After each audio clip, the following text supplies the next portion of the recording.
கடந்த வாரம் தேவனை ஆராய்ச்சி போது பரலோகத்திலிருந்து ஒரு பேர் ஒரு அழகிய ஒரு ஷால் அப்படி பரலோகத்தில் நிற்கிற பூமிக்கு வருது. அந்த இந்த அழகை ரசிச்சுட்டே நானே அந்த வர்ஷிப்பை முடிச்சிட்டேன்.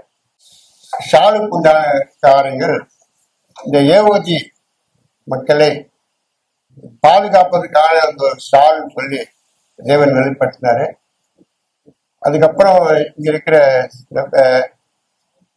பிஏ கொடுப்பதற்காக ஜெபிக்கின்ற வேலையில கர்த்தர் சில முகங்களை காட்டினாரு. சுந்தர் அவங்களுடைய பணம் பார்த்தீங்கன்னாக்கா தேவன் அவருடைய ஊழியத்துல ஒரு சகோதரிய இன்னும் இந்த வளர்க்க ஒரு சகோதரிய ஒரு ஏற்பாடு பண்ணி தேவன் சொன்னாரு. ரெண்டாவது பார்க்கறதுக்கா இந்த பாப்பா தெரியுமா இந்த பாப்பாக்காக இந்த பாப்பா காலை காட்டினாரு. இந்த பாப்பாவுக்கு முக காட்டும் பார்த்தீங்கன்னாக்கா தேவனுடைய சொல்றாரு, அந்த ஆவி இந்த பாப்பா கிட்ட நான் ஊதி இருக்கிறேன், இந்த வாசல் இந்த ஆவி வந்து பாப்பா உள்ளத்துல இருக்குன்னு சொன்னாரு. அடுத்தது அவருடைய கரம் வந்து இந்த பாப்பாவுடைய வயிற்றுல தேவன் போட்டாரு. அதை தேவன் பார்த்தாரு. இந்த பாப்பாவுக்கு முகத்தாண்ட கட்டினாரு.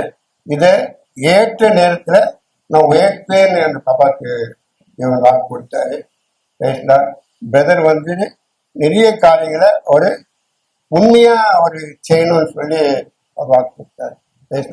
அதே மாதிரி சிஸ்டர் ஆக்னேஸ் அவங்களுக்கு அவங்களுக்கும் இந்த ஊழியத்தில் வரிசையாவதுக்கு ஒரு சகோதரியை நான் ஏற்படுத்தி சொன்னாரு. கர்த்தருக்கு போட தரிசனம் கொடுத்த கர்த்தருக்கு போடாத படி சொல்றேன்.